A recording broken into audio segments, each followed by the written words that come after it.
우리 하나님 말씀 같이 보시겠습니다. 요한복음 11장 1절에서 15절까지 말씀 같이 보시겠습니다. 우리 말씀 한 절씩 교독하고요. 마지막 절은 합독하도록 하겠습니다. 한 병자가 있었는데 그는 마리아와 그의 자매 마르다의 마을 베다니에 사는 나사로였다. 마리아는 주님께 향유를 붓고 자기의 머리털로 주님의 발을 씻은 여자여, 병든 나사로는 그의 오라버니이다. 그 누이들이 사람을 예수께로 보내서 말하였다. 주님 보십시오. 주님께서 사랑하시는 사람이 앓고 있습니다. 예수께서 들으시고 말씀하셨다. 이 병은 죽을 병이 아니라 오히려 하나님의 영광을 드러낼 병이다. 이것으로 말미암아 하나님의 아들이 영광을 받게 될 것이다. 예수께서는 마르다와 그의 자매와 나사로를 사랑하셨다. 그런데 예수께서는 나사로가 앓는다는 말을 들으시고도 계시던 그곳에 이틀이나 더 머무르셨다. 그리고 나서 제자들에게 다시 유대 지방으로 가자 하고 말씀하셨다. 제자들이 예수께 말하였다. 선생님, 방금도 유대 사람들이 선생님을 돌로 치려고 하였는데 다시 그리로 가려고 하십니까? 예수께서 대답하셨다. 낮은 12시간이나 되지 않느냐? 사람이 낮에 걸어다니면 햇빛이 있으므로 걸려서 넘어지지 않는다. 그러나 밤에 걸어다니면 빛이 그 사람 안에 없으므로 걸려서 넘어진다. 이 말씀을 하신 뒤에 그들에게 말씀하셨다. 우리 친구 나사로는 잠들었다. 내가 가서 그를 깨우겠다. 제자들이 말하였다. 주님, 그가 잠들었으면 낫게 될 것입니다. 예수께서는 나사로가 죽었다는 뜻으로 말씀하셨는데 제자들은 그가 잠이 들어 쉰다고 말씀하시는 것으로 생각하였다. 이때에 예수께서 그들에게 밝혀 말씀하셨다. 나사로는 죽었다. 내가 거기에 있지 않은 것이 너희를 위해서 도리어 잘된 일이므로 기쁘게 생각한다. 이 일로 말미암아 너희가 믿게 될 것이다. 그에게로 가자. 아멘. 사람의 인생을 변화시키는 가장 위대한 힘은 무엇일까요? 그것은 사랑입니다. 한 사람을 놀라운 모습으로 변화시키는 그 위대한 힘이 사랑에서 나옵니다. 내가 전에 알던 그 사람이 맞나 싶을 정도로 하루아침에 변화되는 것도 사랑에서 시작되죠.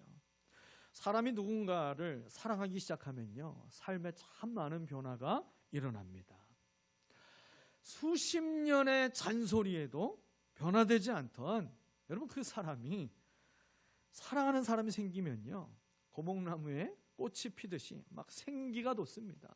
그리고 자신을 꾸미게 되고요, 그리고 삶이 규모 있어지게 되고요, 뭔가를 계획하며 열심을 내게 되는 그런 아름다움이 그의 인생의 시작이 됩니다. 이전에는 관심이 없던 일에도 마음을 쓰게 되고요, 상대의 말 한마디와 그리고 표정 하나에도 마음이 움직입니다. 사랑은 우리의 시선을 자기 자신에게서 상대에게로 옮겨놓게 되는 위대한 능력이 있어요. 그래서 사랑하는 사람을 기쁘게 하고 싶고, 그리고 그가 원하는 것을 내가 해주고 싶어지는 사람으로 바뀌어져요. 사랑에 실패해도 또 사람이 변합니다. 그렇게 열심히 살던 사람이 사랑이 떠나가고 사랑에 실패하게 되면, 그러면 마치 인생 다 끝난 사람처럼 모든 걸 자포자기 하려고 하고, 그리고 삶이 규모가 없어지고 게을러지고요, 그렇게 인생이 또 하루아침에 바뀌어지게 되잖아요. 여러분, 우리가 사랑을 시작해도 놀라운 변화가 있는데, 근데요, 그 사랑이 더 깊어지고 성숙해지면요, 우리는 한 가지 사실을 깨닫게 돼요. 진짜 사랑은 상대가 원하는 대로 다 해주는 것이 진짜 사랑이 아니라, 내가 사랑하는 그 사람에게 가장 유익한 것을 줄 수 있고 싶어 하는, 내가 사랑하는 그 사람에게 가장 유익이 되는 것이 무엇인지를 생각하는 마음으로 바뀌어지게 됩니다. 그래서 때로는요, 아픔과 기다림의 시간도 허락하게 돼요. 여러분, 사랑하는 사람을 떠올리며 한번 생각해 보십시오. 어느 날 갑자기 여러분에게 너무 힘들고 어려운 문제가 생겼어요. 그 문제로 인해서 내가 죽을 것 같은 고통이 내게 찾아오게 됩니다. 그래서 사랑하는 사람에게 도움을 청했는데 그 사람이 내가 생각하고 기대하는 방식으로 전혀 반응하지 않게 돼요. 아무런 행동도 하지 않게 된다면 여러분 마음속에 어떤 생각이 드실 것 같으세요? 아마 모르긴 몰라도 대부분 서운함과 그리고 서러운 감정이 북받쳐 오를 것입니다. 그리고 그 뒤에 그것보다도 훨씬 더 큰 쓰나미와 같은 생각이 몰려오게 되는데요. 그게 뭐냐면 사랑에 대한 의심이 밀려올 겁니다. 정말 저 사람이 나를 사랑하는 게 맞나? 나를 사랑한다면 어떻게 그럴 수가 있지? 혹시 나만 저 사람을 혼자 사랑하고 있는 건 아니었나? 그 사람은 나의 전부를 사랑한 것이 아니라 그저 조건에 맞을 때만 나를 사랑했나? 도움이 될 때만 사랑할 줄 아는 그런 사람이었나? 여러분 이런저런 생각이 들면서 마음이 너무 괴로워지겠죠. 오늘 본문에 이 마르다와 마리아의 마음에 예수님의 사랑을 의심하게 될 만한 일이 일어납니다. 예수님은 베다니에 살고 있던 이 나사로와 그리고 마르다와 마리아 이 3남매를 참 많이 사랑하셨습니다. 주님이 사랑하셨다라고 요한은 여러 번 반복하며 그걸 의도적으로 더 많이 기록하면서 강조했어요. 오늘 보면 3절에서도 이 마르다와 마리아가 이 자매가 한 사람을 보내서 예수님을 빨리 모셔오라고 그렇게 부탁을 해서 한 사람이 달려왔잖아요. 그리고 그 사람이 뭐라고 얘기했습니까? 주님께서 사랑하시는 사람이 앓고 있습니다 그랬어요. 주님께서 사랑하시는 사람 지금 누구예요? 나사로예요. 나사로. 5절에서도 말씀합니다. 예수께서는 마르다와 그의 자매와 나사로를 사랑하셨다. 이 말은요 다른 사람들도 알고 인정할 만큼 그렇게 예수님과 이 3남매가 사랑하는 관계였다라는 것이죠. 우리가 읽지는 않았지만 35절에서 예수님께서 이제 그 나사로의 무덤 앞에 서 계시게 되는 모습이 나와요. 나사로의 그 무덤 앞에 서셨을 때에 예수님이 어떤 모습을 보이십니까? 눈물을 흘리셨더라 그랬어요. 예수님이 신약 성경에서 우셨다라고 하는 기록은 3번 나와요. 그 3번 가운데 한 번이 이 나사로의 무덤 앞에서 주님이 눈물을 흘리셨어요. 그 모습을 보고 다른 사람들이 하고 있는 말이 36절 말씀이에요. 보시오, 그가 얼마나 나사로를 사랑하였는가 그랬어요. 베다니의 이 3남매는 예수님과 서로 사랑하는 관계였다는 것입니다. 실제 이 3남매는요 예수님을 지극한 사랑으로 섬겼던 사람들입니다. 예수님이 예루살렘에 올라가실 때마다 이 가정에 머물기를 기뻐하셨어요. 이 가정은요 예수님이 언제든 오셔서 편하게 쉬실 수 있도록 그 거처를 마련해 주셨고 그리고 그 제자들까지 와서 편하게 쉴 수 있는 공간을 마련해 줬어요. 그러면서 예수님을 대접하고 또 거기에서 위로도 얻고 힘을 얻으셨습니다. 요한복음에서는 이 사도 요한이요 자기를 표현할 때만 사용했던 한 가지 표현이 있어요. 그게 뭐냐면 예수께서 사랑하시는 자라는 거예요. 그 자기 자신을 소개할 때에 요한이라고 얘기하지 않고 주께서 사랑하시는 자가 그러면서 계속 자신을 표현했어요. 그런 표현을 사용할 만큼 이제 이 똑같은 표현을 나사로를 향하여서 그리고 이 마르다와 마리아를 향하여서 똑같은 표현을 사용했습니다. 그런데 사랑하시는 그 나사로가 어느 날 갑자기 죽을 병에 걸리게 됩니다. 가정의 기둥인 나사로가 병에 걸려 죽게 되는 것은요 너무나 큰 위기의 문제예요. 한 가정의 가장이었기 때문에 이 나사로가 죽는 것은 마치 이 마르다와 마리아가 남편이 있다가 없게 돼서 과부가 되는 것처럼 이제 그 사회에서 가장 연약한 그런 존재로 바뀌어지는 것이죠. 그래서 큰 위기의 문제를 만난 것입니다. 자매는 이제 주님께 급하게 사람을 보냈는데도 예수님은 이 마르다와 마리아가 기대한 대로 곧장 달려와 주지 않으셨어요. 오히려 이틀이나 더 지체하셨습니다. 이해하기 어려운 모습이에요. 결국 나사로는요, 죽을 병에서 나오지 못하고 죽게 됩니다. 심지어 장례까지 다 치르고 무덤에 들어가게 되죠. 여러분이 만약에 마르다와 마리아라고 한다면 이 모든 상황을 다 겪고서도 그럼에도 불구하고 예수님이 자기들을 사랑하신다는 것을 끝까지 믿고 과연 예수님을 사랑할 수 있을까요? 그 예수님의 사랑을 의심하지 않고 계속해서 예수님을 믿고 따를 수 있을까요? 아마 대부분 사랑을 의심할 것입니다. 더 나아가서 예수님께 시험이 단단히 들어서요, 신앙을 멀리하게 되지 않을까요? 속으로 그런 말을 서슴없이 내뱉을 수도 있을 거예요. 내가 예수님이라면 그렇게 안 했을 거야. 사랑한다고 그렇게 말했으면서 정작 필요할 때에는 내 곁에 있어주지 않는 그분, 난 그분의 사랑을 이제 내가 믿을 수가 없어. 여러분, 그 마음이 들지 않을까요? 예수님을 비판하고 그렇게 하면 안 됐었다라고, 그렇게 하는 건 틀렸다라고 여러분 그렇게 말하면서 상한 감정에 쌓여서 살아가게 되지 않을까요? 마르다와 마리아가 이제 장례를 다 치렀는데 그 장례를 치른 뒤에 예수님이 나타나시게 되죠. 성경을 보니까요, 마르다는 밖에 나와서 예수님을 맞이하는데 마리아는 얼마나 단단히 삐졌는지 집에 있어서 나오지도 않아요. 방 안에만 있고요, 마르다만 나와서 예수님을 만납니다. 그런데요, 이 마르다와 마리아가 예수님을 만나면서 첫 번째로 하고 있는 말이 똑같습니다. 아마 그들은 장례를 치르는 내내 계속 이 똑같은 말을 계속 반복했던 것 같아요. 21절과 32절이 마르다와 마리아가 예수님을 만나고 나서 했던 말이었어요. 둘이 토시 하나 틀리지 않고 똑같은 말을 합니다. 주님이 여기 계셨더라면 내 오라버니가 죽지 않았을 것입니다.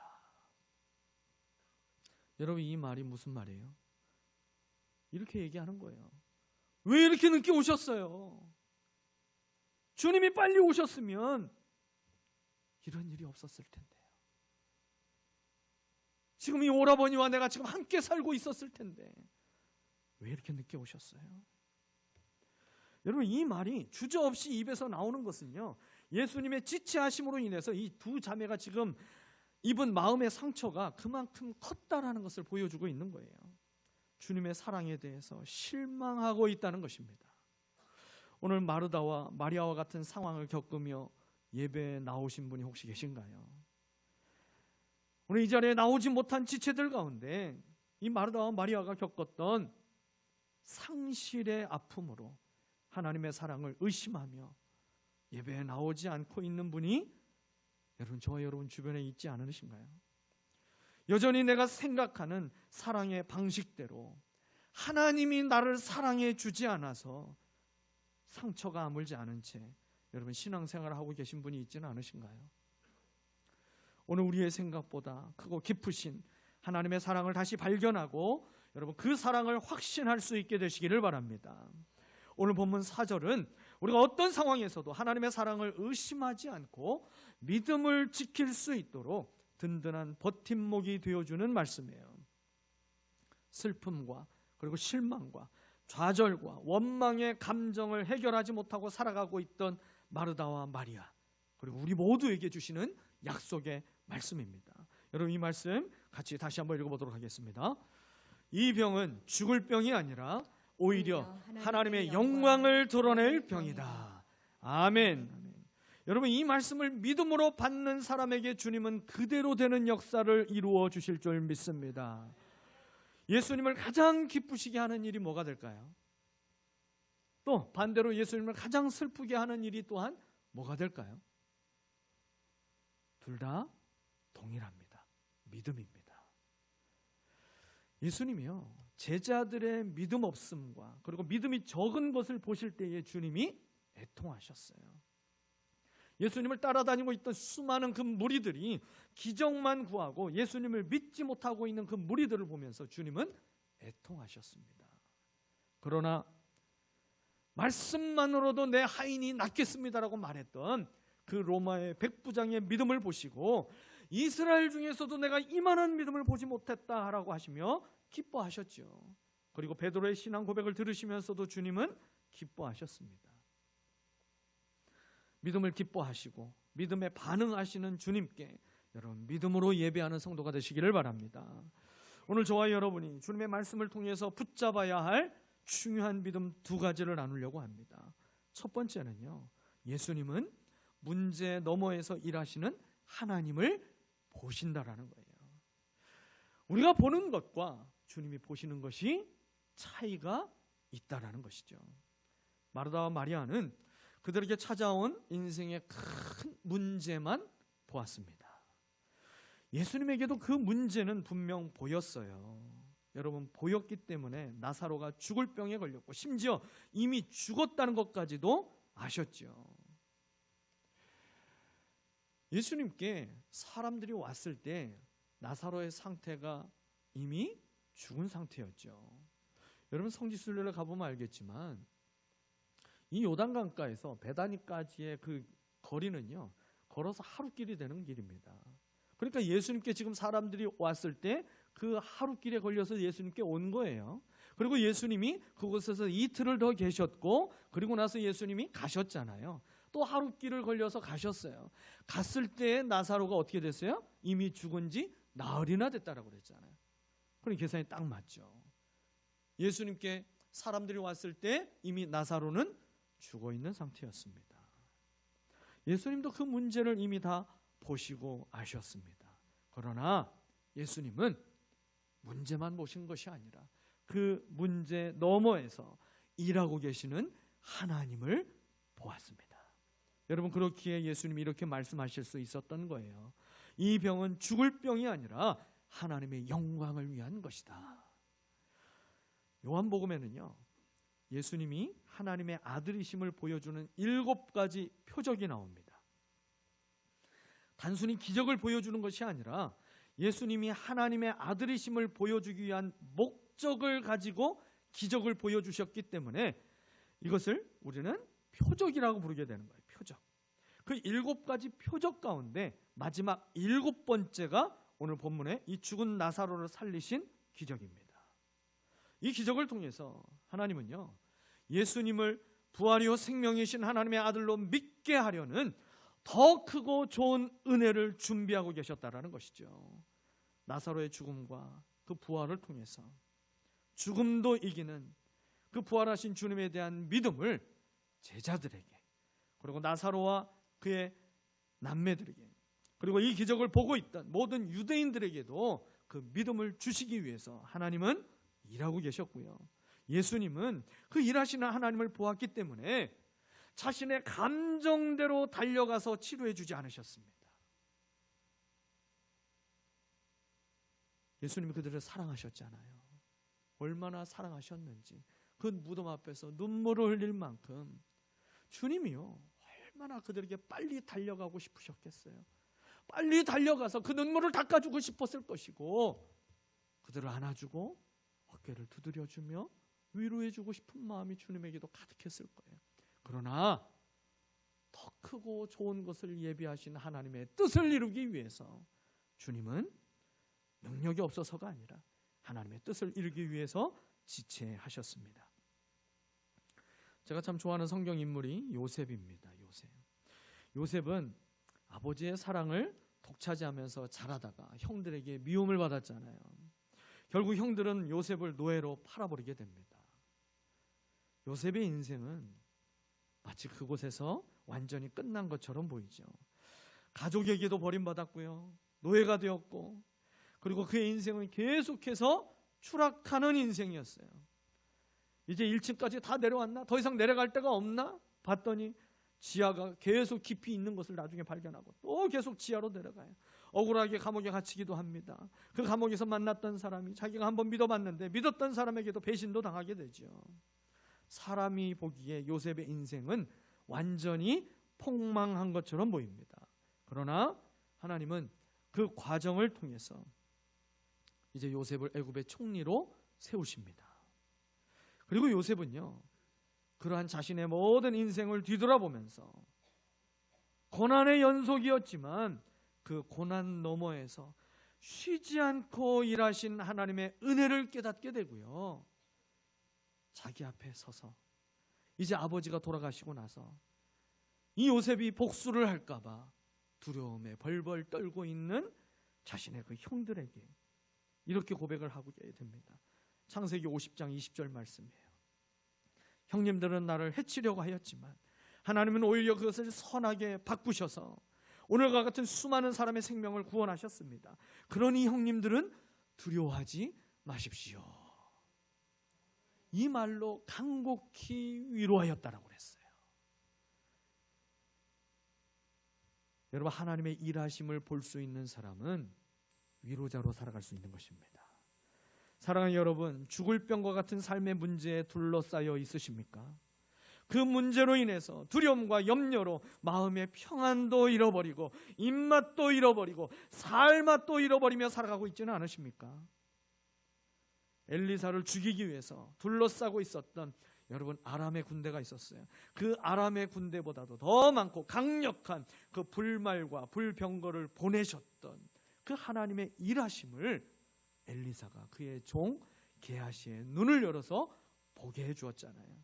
오늘 그 게하시와 같이 믿음의 눈이 열려지시기를 축복합니다. 문제만 바라보면 한숨과 불평과 원망이 나오게 되지만, 그러나 일하시는 하나님을 보게 되면 여러분, 찬송과 감사와 믿음의 선포가 나오도록 우리 가운데 역사해 주실 줄 믿습니다. 두 번째로, 예수님이 주시길 원하시는 복은 우리의 믿음이 세워지는 것이라는 거예요. 주님이 우리에게 진짜 주기를 원하시는 복은요, 문제가 해결되는 것이 아니라 이 문제를 통해서 하나님께 나오고, 그리고 그 하나님 앞에 나와서 하나님께서 우리의 믿음을 다시 일으켜 세워주시는, 믿음이 튼튼하게 세워지는 그것이 우리에게 주시는 더 크고 좋은 복이라는 것입니다. 본문을 통해서 조금 이해하기 어려운 장면이 나왔잖아요. 예수님은 나사로가 병들었다는 소식을 듣고도 바로 가지 않으셨어요. 이틀을 더 머무셨다고 그랬죠.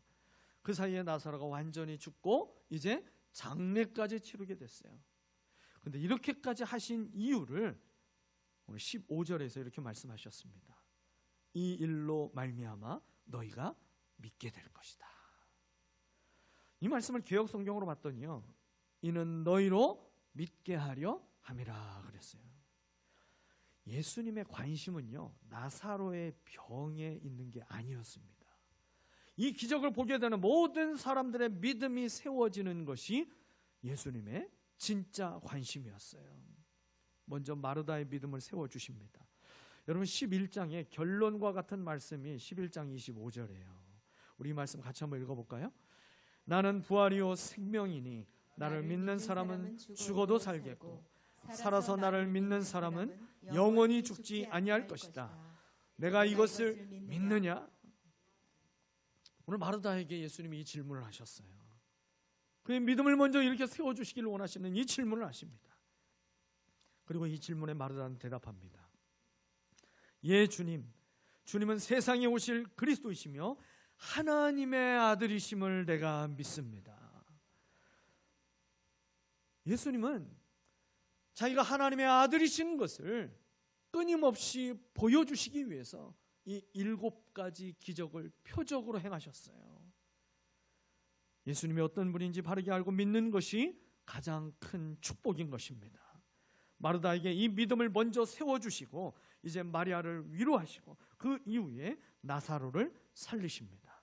45절을 보게 되니까요, 이 기적을 통해서 유대 사람들 가운데서 많은 사람들이 예수를 믿게 되었더라, 이렇게 기록됐어요. 무리들의 믿음도 주님은 세워주셨습니다. 여러분, 기적이 먼저가 아니라요, 믿음이 세워지는 것이 먼저입니다.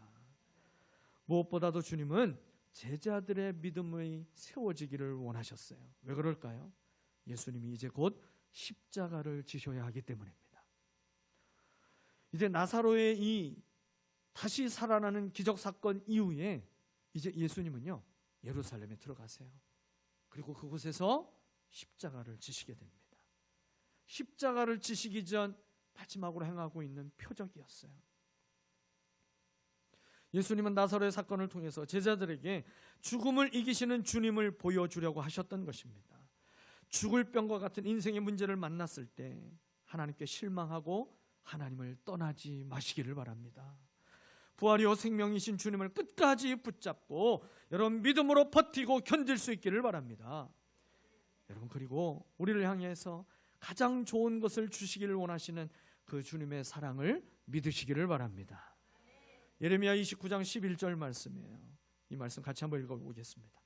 여호와의 말씀이니라 너희를 향한 나의 생각을 내가 아나니 평안이요 재앙이 아니니라 너희에게 미래와 희망을 주는 것이니라. 아멘. 나라와 민족이 이제 완전히 무너져버리고 노예로 끌려가 버린 그 이스라엘 민족을 향하여서 주님이 말씀하시는 거예요. 너희를 향한 나의 생각은 절망이 아니다, 실패가 아니다, 노예로 끝나는 인생이 아니다. 너에게 다시 평안을 줄 것이다, 미래가 있게 하시고 희망을 주게 될 것이다. 주님이 그렇게 말씀하시는 것입니다. 죽을 병이 우리의 인생에 찾아와도, 아니 나사로와 같이 소망이 완전히 끊어진 죽음의 상태와 같을지라도 여러분, 죽음이 마침표가 아니라 생명과 부활과 그리고 평안과 희망으로 마침표를 찍게 하실 여러분 그 하나님을 신뢰하시기를 바랍니다. 사랑하는 여러분, 나사로의 병은 사람이 보기에 분명 죽을 병이었어요. 사람들이 보기에는 끝난 이야기처럼 보입니다. 왜냐하면 장례까지 이미 다 끝나버렸어요. 무덤에 들어간 지 4일이나 되었습니다. 마리아를 통해서도 마르다를 통해서도 얘기했잖아요. 이미 썩은 냄새가 진동합니다. 세상은요 나사로를 향해서 죽었다라고 말했어요. 그런데 예수님은 죽었다라고 얘기하지 않습니다. 뭐라고 말씀하셨어요? 잔다라고 말씀하셨어요. 죽음을 잠으로 바꾸실 수 있는 분이 예수 그리스도이십니다. 무덤에서도 할 일이 있으신 분이 주님이시고요, 사망에서 생명으로 옮기시는 분이 예수 그리스도이십니다. 여러분, 그 주님을 믿으시기를 바랍니다. 사람들은 끝이라고 말하는 자리에서 예수님은 하나님의 영광을 말씀하셨습니다. 죽을 병을 하나님의 영광으로 바꾸실 수 있는 주님을 떠나지 않고 여러분 더욱 믿음으로 붙드시기를 바랍니다. 그 믿음이 죽을 병을 하나님의 영광으로 바꿔주실 것입니다. 절망을 간증으로 바꿔주실 것입니다. 눈물을 하나님의 기적으로 바꿔주실 것입니다. 여러분, 이 한 주간 주님을 신뢰함으로 하나님의 영광을 드러내며 살아가는 복의 통로로 살아가게 되시기를 우리 구주 예수 그리스도의 이름으로 축원합니다. 기도하겠습니다.